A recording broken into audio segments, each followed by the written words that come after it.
आपको ले चलते हैं सीधा RIC, जहां पर अमेरिकी उपराष्ट्रपति JD Vance क्या कह रहे हैं, जरा सुन लेते हैं।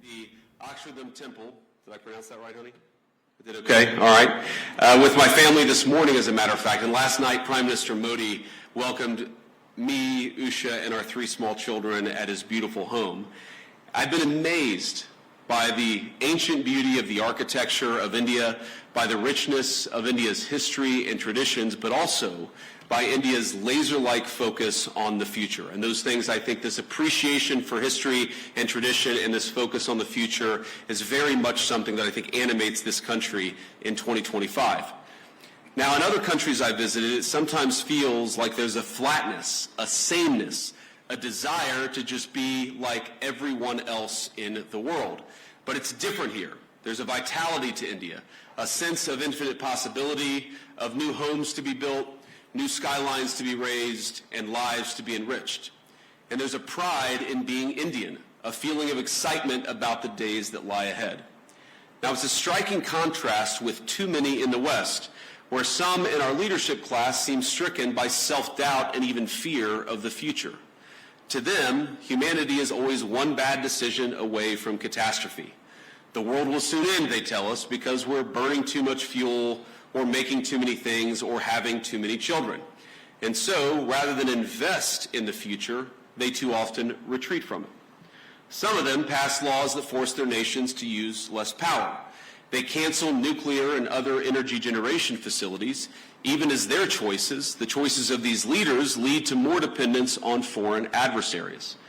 Meanwhile, their message to their friends, to countries like India, is to tell them that they're not allowed to grow. Well, President Trump rejects these failed ideas.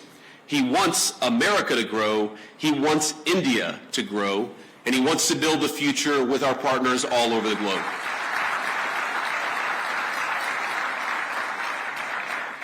And when I look at this audience, or when I visit this incredible country over these last couple of days, I see a people that will not be held back. Now, the most profound responsibility, I believe, that all of us have is not to ourselves, but to the next generation, to make sure we leave them with a better society than the one that our parents and our grandparents gave us. And this is the world that America seeks to create with you.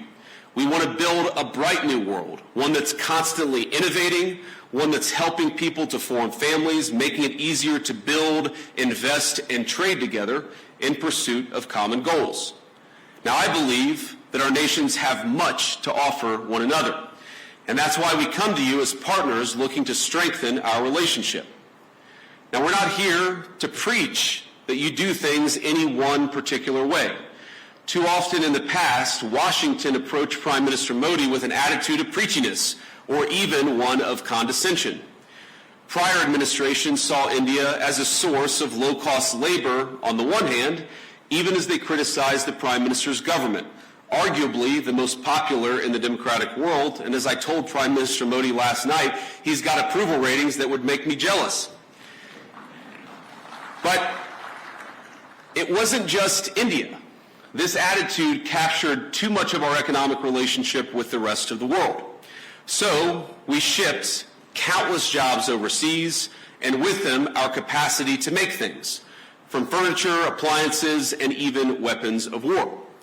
We traded hard power for soft power, because with economic integration, we were told, would also come peace through sameness.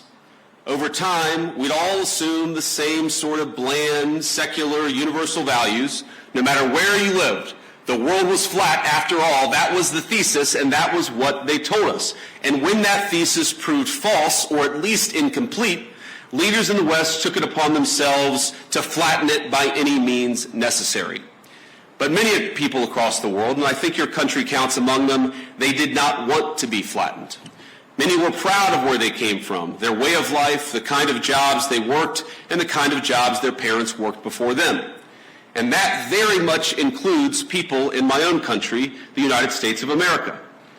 Now, some of you are aware of my own background. I actually didn't plan to talk about my background at all until last night at dinner, while my children mostly behaved. We gave them an A- for behavior with the Prime Minister. The Prime Minister said, I have one request. I want you to talk a little bit about your background. And so I wanted to do that. For those of you who don't know anything about me, I wanted to talk about it. I come from, and I'm biased, the greatest state in the Union, the state of Ohio, a longtime manufacturing powerhouse in the United States of America. My home specifically is a place called Middletown. Now, it's not a massive city by any means. It's not Jaipur, but it's a decent-sized town in a place where people make things, which has been a point of pride in Middletown for generations. It's filled with families like my own, some of whom called us hillbillies, Americans who came down from the surrounding hills and mountains of West Virginia, Tennessee, and Kentucky to cities like Middletown in pursuit of the manufacturing jobs that were creating widespread prosperity for families all across America. They came to Middletown in search of what we call back home the American dream. In Middletown, my parents raised me. My grandparents raised me. They taught us to work hard. They taught me to study hard, and they taught me to love God and my country and always be good to your own. My granddad, who I called Papaw growing up, he typified that. Late into life, he worked as a steelmaker at the local mill, and I know India has a lot of those. Papaw's job gave him a good wage, stable hours, and a generous pension. All that allowed him to support not just him and my grandmother, but his own daughter and grandkids with him.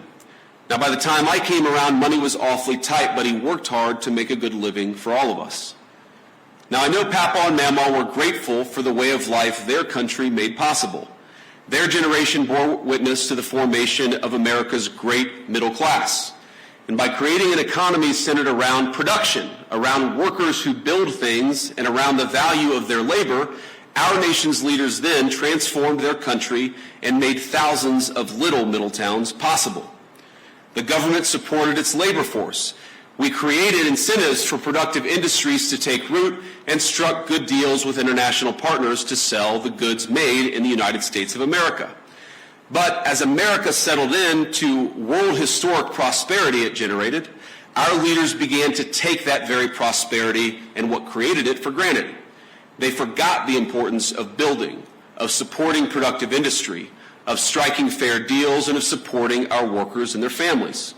And as time went on, we saw the consequences. In my hometown, factories left, jobs evaporated, America's middle towns ceased to be the lifeblood of our nation's economy.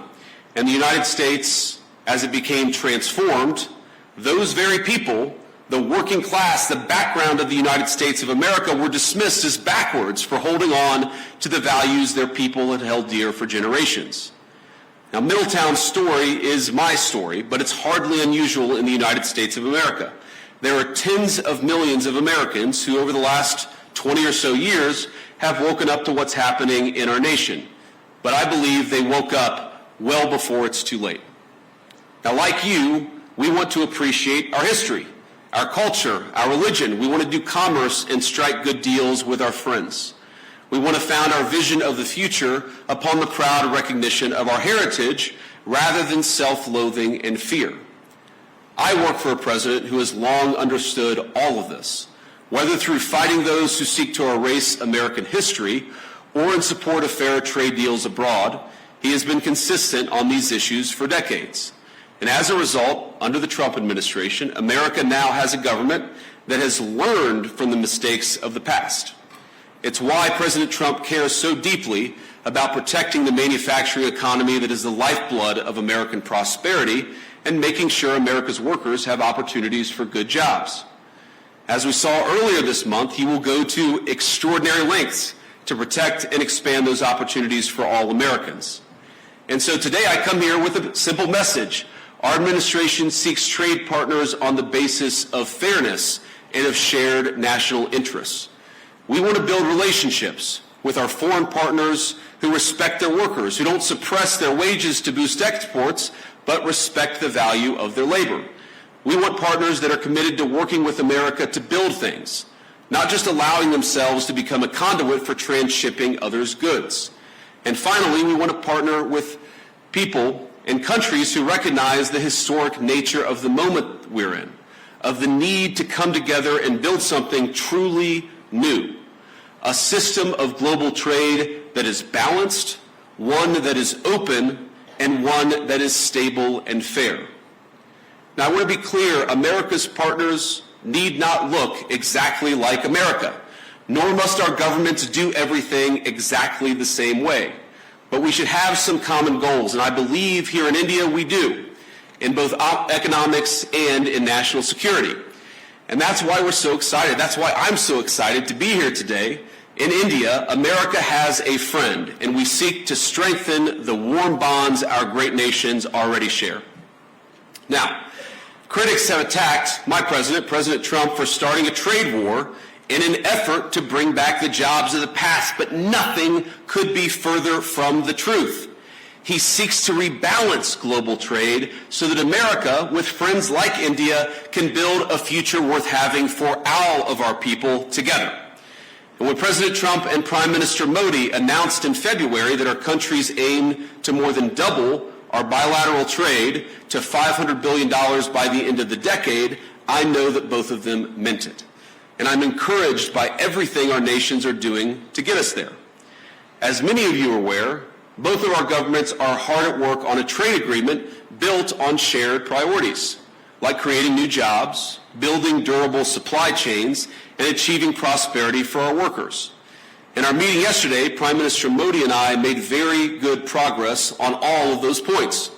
And we are especially excited to formally announce that America and India have officially finalized the terms of reference for the trade negotiation. I think this is a vital step.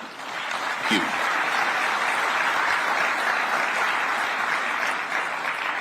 I believe this is a vital step toward realizing President Trump's and Prime Minister Modi's vision, because it sets a roadmap toward a final deal between our nations. I believe there is much that America and India can accomplish together. And on that note, I want to talk about a few areas of collaboration today, how India and the United States can work together.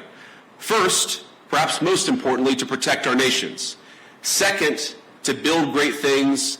And finally, to innovate the cutting-edge technologies both our countries will need in the years to come. Now, on defense, our countries already enjoy a close relationship, one of the closest relationships in the world. America does more military exercises with India than we do with any other nation on earth. The U.S.-India Compact that President Trump